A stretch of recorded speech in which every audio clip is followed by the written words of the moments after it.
বন্ধুগণ আসসালামু আলাইকুম। আজকে আপনাদেরকে দেখাবো তামিলনাড়ুর একটি মুসলিম পরিবারের বিবাহ অনুষ্ঠানের টুকিটাকি সমস্ত কিছু আপনাদেরকে দেখাবো। আপনারা সকলে অবগত আছেন যে আমি বর্তমানে চেন্নাই বা তামিলনাড়ু অথবা বলা যায় ভেলোরের যে সিএমসি হসপিটাল সেখানে চিকিৎসা নেওয়ার জন্য এসেছি। আর এবারে আসা বাংলাদেশ থেকে এটিতে আমার দ্বিতীয়বারের মতো আসা চেক আপ। তো মূলত এখানকার যে হোটেল মালিক জিকে গেস্ট হাউস, তার ছোট ছেলের বিয়ের অনুষ্ঠানে আমরা আমন্ত্রণ পেয়েছি এবং হোটেলে যতগুলি বোর্ডার রয়েছে আমরা সকলকেই তারা আমন্ত্রণ জানিয়েছেন। তো আমরা সেই গাড়িতে উঠেই আমরা এখন যাচ্ছি বিয়ের বাড়ির সেই কমিউনিটি সেন্টারে। আপনাদেরকে দেখাচ্ছি যে এটা হলো ভেলোরের শহর সিএমসি হসপিটাল এর সামনে থেকে আমরা গাড়ি নিয়ে রওনা দিয়েছি। দেখতে পাচ্ছেন পাহাড় আর পাহাড়, চারিদিকে পুরো ভেলোর চেন্নাই জুড়েই কিন্তু এরকম পাহাড়ে বেষ্টিত।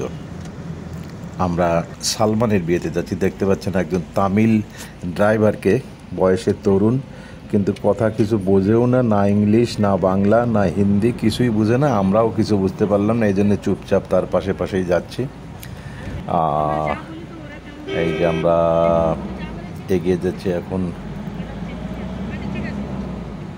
সেই কমিউনিটি সেন্টারের দিকে। এটা শহর থেকে প্রায় অনেক দূরে, 12 থেকে 14 কিলো দূরে হবে।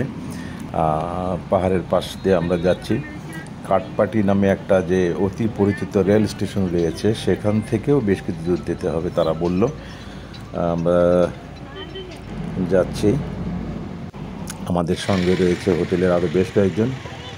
যাই হোক, আমরা অবশেষে এসে পৌঁছে গেলাম সেই কমিউনিটি সেন্টারে। একবারে বলা চলে যে এই অঞ্চলটাতে কিন্তু একবারে মরুভূমি ভাব, প্রচণ্ড গরম। তার ভিতরে দর্শক বন্ধুগণ আপনারা দেখতে পাচ্ছেন যে অনেক মেহমান তারা এখানে উপস্থিত হয়েছেন। এই যে আমরা দেখতে পাচ্ছি এক ব্যাচ তারা সম্ভবত খাওয়া দাওয়া করে বের হয়ে চলে আসছেন। আমরা এবার প্রবেশ করছি ভিতরে। প্রচণ্ড গরম, তার ভিতরে আমরা আজকের এই সালমান মানে হোটেল মালিকের ছোট ছেলের বিয়ের অনুষ্ঠানে এসেছি, একটা মুসলিম পরিবার। শুরুতেই একটু বলে রাখি যে এখানে একটা জিনিস যেটা লক্ষণীয়, সেটা হলো যে আমন্ত্রিত অতিথি প্রায় 4000-এর মতো হবে। তার মধ্যে কিন্তু সব ধর্মের মানুষই রয়েছে, তবে মুসলমানদের আধিক্য অনেক বেশি, মানে দাওয়াতের সংখ্যা। কমিউনিটি সেন্টারের ভিতরে আমরা ঢুকে পড়েছি। অনেক ধরনের মানুষ, মেহমান, যাদেরকে আমরা দেখতে পাচ্ছি আমার সহধর্মিনী, তিনিও এসেছেন আমার সঙ্গে। মূলত আমরা এই হোটেলের আজকে আমরা প্রায় 47 থেকে 50 জন মেহমান আমরা যারা আছি তারাও এসেছে। নতুন ধরনের একটা জিনিস দেখলাম যে দেখেন চেয়ার থেকে কীভাবে ঝর্নার পানির মতো ঝরে পড়ছে। সালমানদের পুরো পরিবারকে আমরা দেখতে পাচ্ছি স্টেজের উপরে। আমরাও একসময় উঠবো বা উঠেছিলাম যদিও। এখানে একবারে সম্পূর্ণ মুসলিম রীতিনীতি অনুযায়ী তাদের বিয়ে শাদী হচ্ছে বটে। অত্যন্ত আবরু, কিন্তু ওরা কিন্তু যেটা দেখলাম যে বেআবরু নাই, গান বাজনা যেগুলোও হচ্ছে শালীনতার মধ্যে। এইটা হলো মূলত এই জায়গাতে বসে সবাই এই যে খাওয়া দাওয়া শুরু হচ্ছে। দেখতে পাচ্ছেন কলার পাতার আদলেই কিন্তু এই কাগজগুলি, ধনী গরিব সবাই কিন্তু এই কলার পাতার আদলে যে কাগজ বানানো রয়েছে, এখানকার রীতি বোধহয় এরকম। তো ভেবেছিলাম যে কী ধরনের কী খানা পিনা হবে, যে ওরা ঘাসের পাতা টাইপের কী দেয়, কী সব নারকেলের তেল দিয়ে পাক করে, কিন্তু সেরকম কিন্তু কোনো কিছু না। একবারে পুরোপুরি মুসলিম যে রান্না বা বাংলাদেশিরা যেরকম স্টাইলে খায় সেই রকমই খাওয়া, একবার কাচ্চি বিরিয়ানি। তবে বিভিন্ন ধরনের খাবার, অনেক প্রকারের খাবার এখানে। এই খাওয়ার বিরিয়ানি খাওয়ার পরে আবার ঘুরে সব বুফে খাওয়া রয়েছে, বিভিন্ন ফলমূল, যেটাকে ডেজার্ট, বেল, আইসক্রিম, চা সবই রয়েছে। যাই হোক, আমি এখনও খেতে বসিনি, বসবো। তার আগে একবার ঘুরে ভিডিও করার চেষ্টা করছি।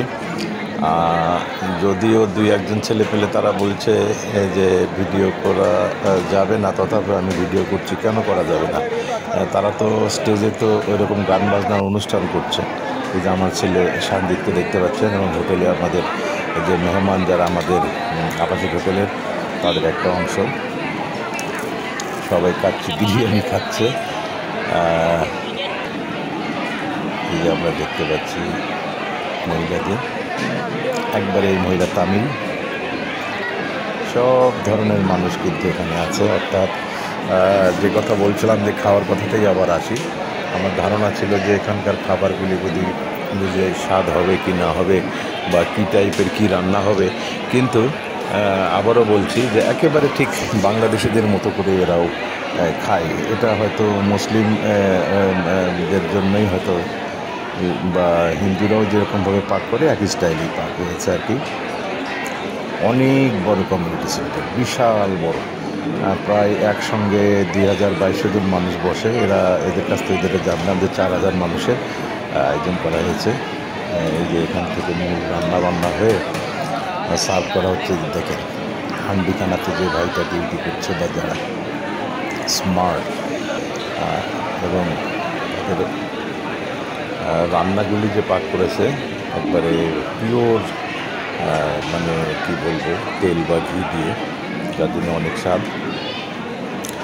এখান থেকে খাওয়ার পরে তারপরে আবার সবাই যে স্টেজে বসছে, ওখানে গান বাজনা বা বিভিন্ন অনুষ্ঠানগুলি দেখছে তার পারিবারিকভাবে। আমরা বাহিরে কিন্তু প্রচণ্ড এই যে ফলমূল, বিভিন্ন ধরনের ফলমূল এবং আনকমন অনেক ফলমূল এখানে আছে। মানে যদিও এইদিকে কিন্তু ফলের দাম বেশি, আমার ধারণা ছিল যে ইন্ডিয়া বলতে ফলের দাম কম, কিন্তু না। এই ভেলোরে এই যে পানটা কিন্তু খুব সুস্বাদু। এই পান একেবারে বিভিন্ন প্রকারের মশলা দিয়ে বানানো হয়েছে। আবার দেখতে পাচ্ছি চাটাও খুব সুস্বাদু। আমি চা খেয়েছি ইতিমধ্যে একবার,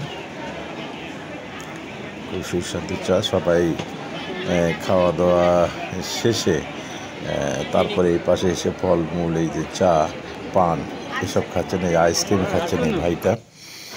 আমরা দেখতে পাচ্ছি এই যে খাওয়া শেষে সবাই চলে এসেছে আবারও সেই কমিউনিটি রুমে। এখানে মূল অনুষ্ঠান হচ্ছে। আমরাও এসে বসেছি, আমাদের পরিবারে যারা এসেছে বা আমাদের হোটেল থেকে যারা এসেছে তারাও এখানে বসেছেন। একটু বিশ্রামও নেওয়া হচ্ছে, সেই ফাঁকে এদের কৃষ্টি কালচার বা যে অনুষ্ঠানগুলি দেখা হচ্ছে। অনেকে স্টেজে উঠে বর বউকে দেখে আশীর্বাদ করে বা উপহার দিয়ে তারা চলে আসছেন।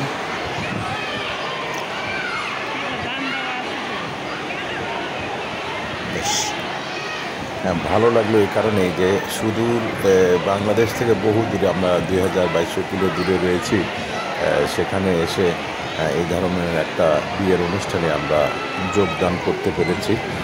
খাওয়া বড় কথা নয়, কিন্তু তাদের কৃষ্টি কালচার বা বিয়ের যে সিস্টেম পদ্ধতি সেগুলি দেখলাম। যে পুরো বর বউ সহ পুরো পরিবারকে আমরা দেখতে পাচ্ছি। সালমানের বাবা একজন বড় ব্যবসায়ী, কিন্তু তিনি মারা গেছেন বটে। এই যে আমরা এবার খাওয়া দাওয়া শেষে বিদায় নিচ্ছি, কথা বলছি।